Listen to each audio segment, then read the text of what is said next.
La dominación totalitaria como forma de gobierno es nueva en el sentido de que se basa en la soledad, en la experiencia de no pertenecer al mundo en lo absoluto, que está entre las experiencias más radicales y desesperadas del hombre.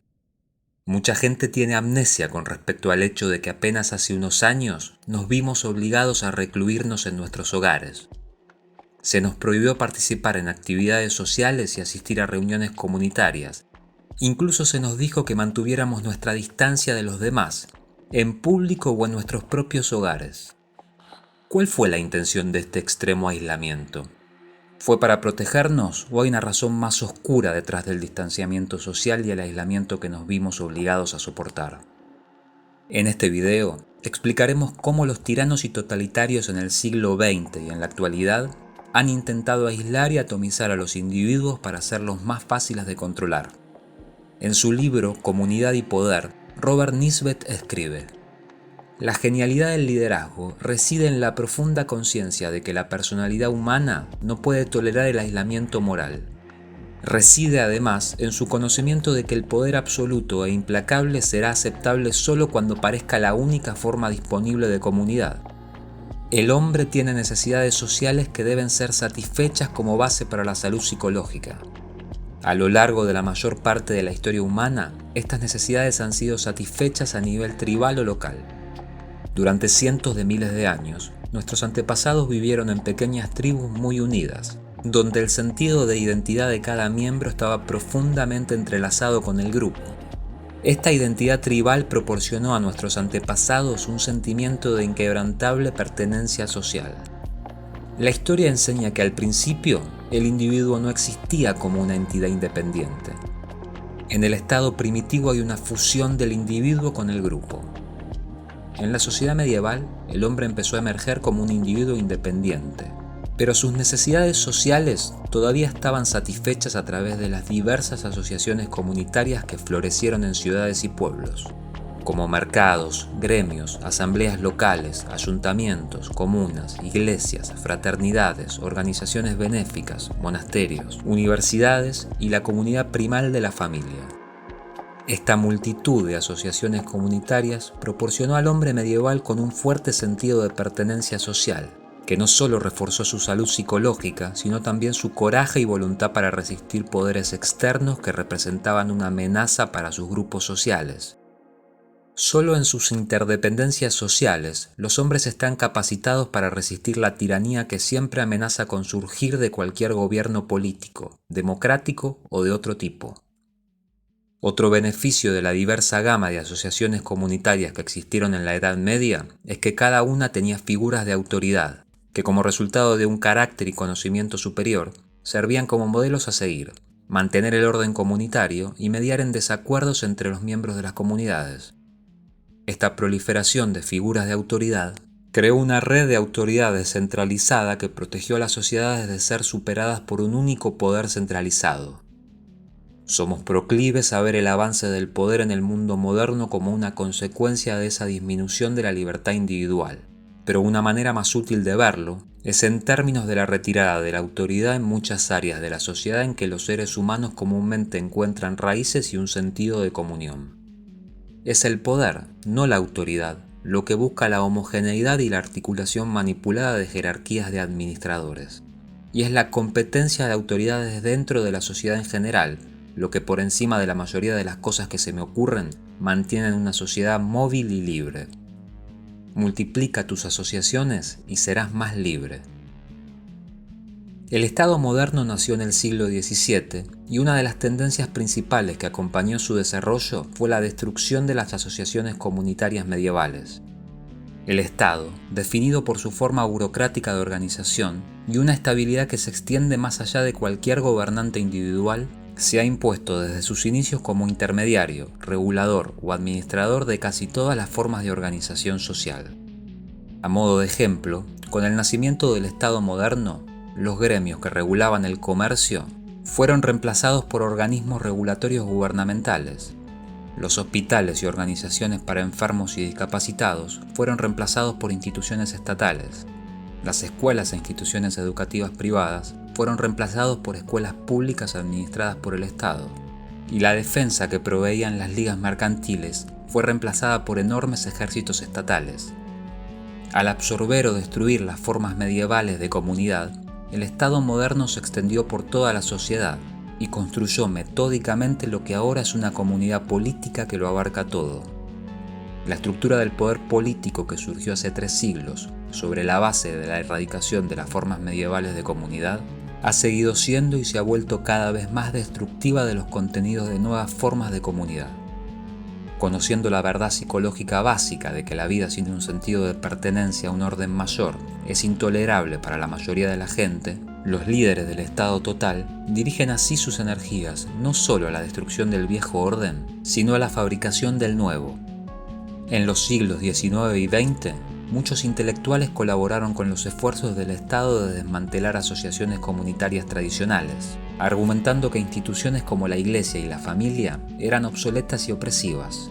Friedrich Nietzsche atacó la comunidad de la Iglesia cristiana, calificándola como la mayor de las corrupciones imaginables. Herbert Marcuse, un miembro de la Escuela de Frankfurt, se unió a las crecientes voces del siglo XX, al argumentar que la comunidad de la familia era un sistema patriarcal de opresión. Lo que motivó a estos iconoclastas modernos fue la idea de que las comunidades e instituciones tradicionales limitaban la libertad del hombre para desarrollarse de manera autónoma. Como instituciones sociales, estas asociaciones comunitarias serán atacadas como inhumanas, irracionales, patriarcales, tiránicas y como fuentes de poder económico. Serán descartadas por considerarse obsoletas, escindidas e ineficientes. En lugar de una red de comunidades superpuestas y autoridades en competencia, el Occidente se propuso construir una sociedad de individuos liberados y autosuficientes. Pero lo que estos intelectuales iconoclastas no previeron es que la mayoría de las personas no son lo suficientemente autosuficientes o mentalmente fuertes para abrazar la libertad cuando carecen de participación comunitaria y de un sentido de pertenencia social. El desmantelamiento de las asociaciones comunitarias tradicionales ha dejado muchas personas sin los vínculos sociales que daban sentido y alegría a su vida. Además, esta llamada liberación de los vínculos comunitarios del pasado dejó a muchos individuos socialmente aislados, ansiosos, alienados y sin propósito. Esta atomización social llegó a un extremo en los primeros años de la década del 2020, cuando los individuos, la mayoría de los cuales ya careciendo de un sentido fuerte de comunidad, se vieron obligados a aislarse a un grado nunca antes experimentado. La historia muestra que cuando la atomización social y el aislamiento alcanzan niveles antinaturales, esto tiende a desencadenar el fenómeno de la enantiodromia. La ley de la enantiodromia, formulada por Heráclito, el filósofo griego, establece que cuando un individuo o una sociedad es demasiado excesiva en algún aspecto importante, tarde o temprano se producirá una contrarreacción en el extremo opuesto. De acuerdo con esta ley, la atomización social extrema desencadena un giro hacia su opuesto, el colectivismo extremo.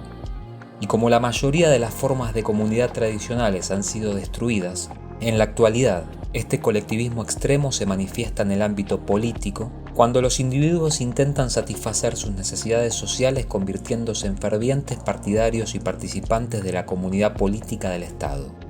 El hombre es un ser social y su deseo de comunidad no será negado, y si no puede encontrar esa comunidad a escala humana, entonces la buscará en una escala inhumana, en la comunidad total del Estado totalizador. El hombre moderno, en su aislamiento social, busca saciar su anhelo de comunidad formando un profundo vínculo emocional y psicológico con la comunidad política del Estado. Esto es evidente cuando miramos la historia de los casos de totalitarismo en el siglo XX. Es fácil señalar la íntima conexión entre el aislamiento y el surgimiento del totalitarismo del siglo XX.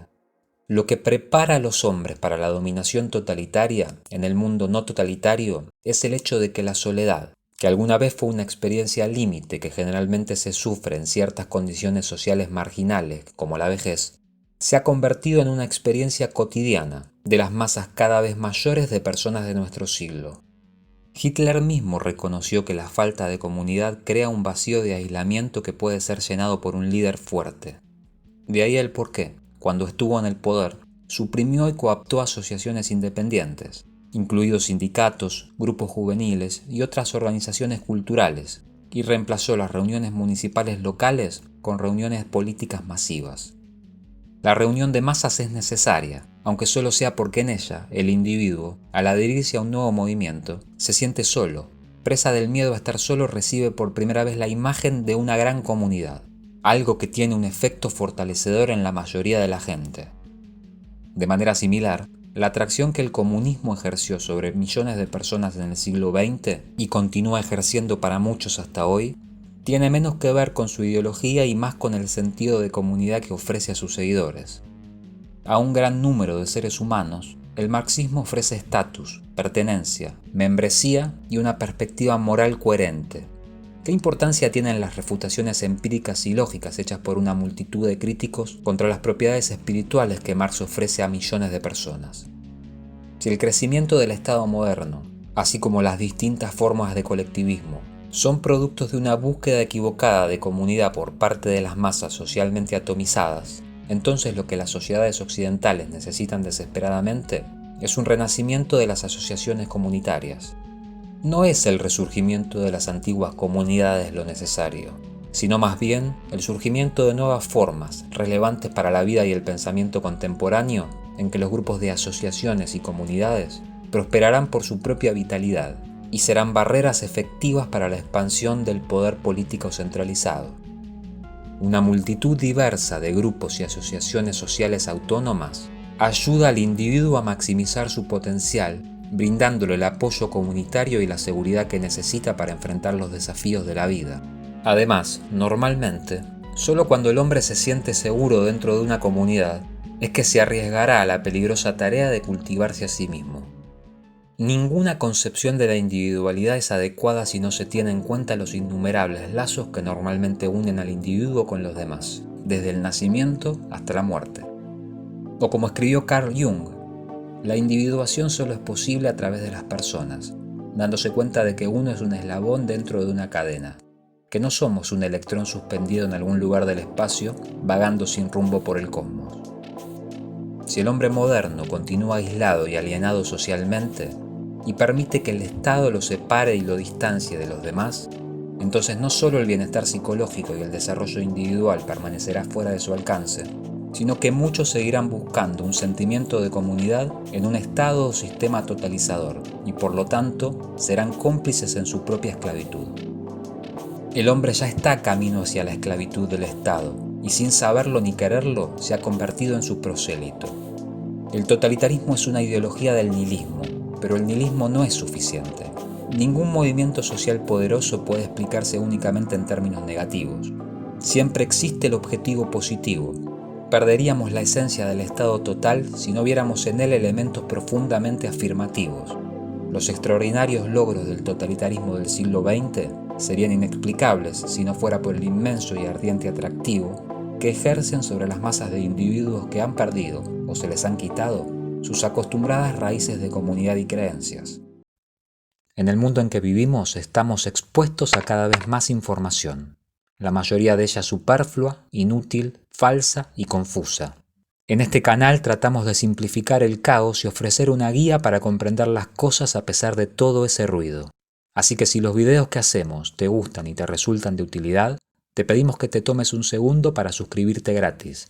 De este modo nos ayudas para que podamos seguir realizando este contenido. Para cualquier duda u opinión tienen abajo la caja de comentarios. Les mandamos un saludo y nos vemos la próxima.